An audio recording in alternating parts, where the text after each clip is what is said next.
মন্ত্রী মাননীয় এমপি তাদের নির্দেশনায় আমরা কিন্তু একটা উদ্যোগ নিয়েছি, সেটা হচ্ছে ওই উপজেলায় যত কুকুর আছে তাদের ভ্যাকসিনেশনের আওতাও নিয়ে আসার জন্য। কারণ ওই পাগলা কুকুর যদি কোনো কুকুরকে টাচ কামড়ে থাকে বা ইয়ে করে থাকে, ওই জলাতঙ্ক বিষটা কিন্তু ওই কুকুরের মধ্যেও চলে গেছে।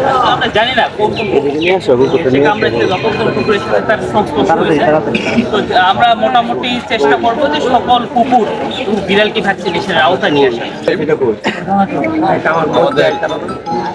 উপজেলা প্রফেসর সাহেব, উপজেলা বিএনপির নেতৃবৃন্দ, পাকুন্দিয়ার সর্বস্তরের জনতা, আসসালামু আলাইকুম।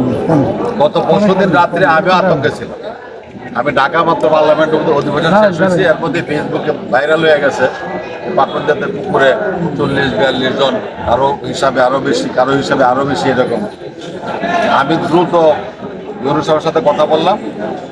ভ্যাকসিন, কুকুরের কামড়ের ভ্যাকসিন কোনো সরকারি হাসপাতালে নেই। আমি সদর হাসপাতাল সহ যোগাযোগ করলাম, তারা বললেন স্যার কোথাও ভ্যাকসিন নাই। তখন ইউরো সাহেব ওনার উদ্যোগে আমাদের মার্কেট থেকে এই কুকুরের ভ্যাকসিন জোগাড় করে সকলকে দেওয়ার ব্যবস্থা করছে। আরও তাদের আরও 4 বার দিতে হবে। এই ব্যাপারেও ওনার স্টকে সব কিছু আছে। প্রশ্নটা হলো যে এই কুকুর যদি আর কোনো কুকুরের সাথে ঝগড়া করে দেয়, কামড়াকামড়ি করে দেয়, তাহলে যে সাথে ঝগড়া করছে, যাদের সংস্পর্শে গেছে, প্রত্যেকটা কুকুরের কামড়ে জলাতঙ্ক হবে।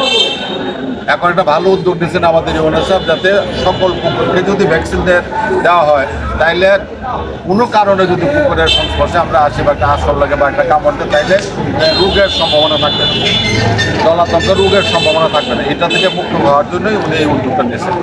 অত্যন্ত ভালো উদ্যোগ। আমি ইউনিসেফকে সাধুবাদ জানাই যে বাংলাদেশের মানুষকে উনি নিরাপদ রাখার জন্য একটা ব্যবস্থা নিয়েছেন। আমরা ওনাকে সহযোগিতা করবো, ওনার সর্বাত্মকভাবে আমরা ওনাকে সহযোগিতা করবো, ওনার পাশে থাকবো, যাতে উনি এই কর্মসূচিতে সফল হয়।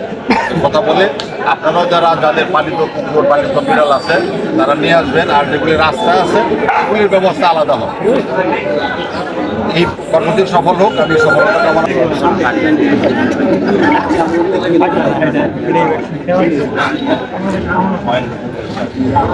যেভাবে সামালতে পারেন, তার মাথাটা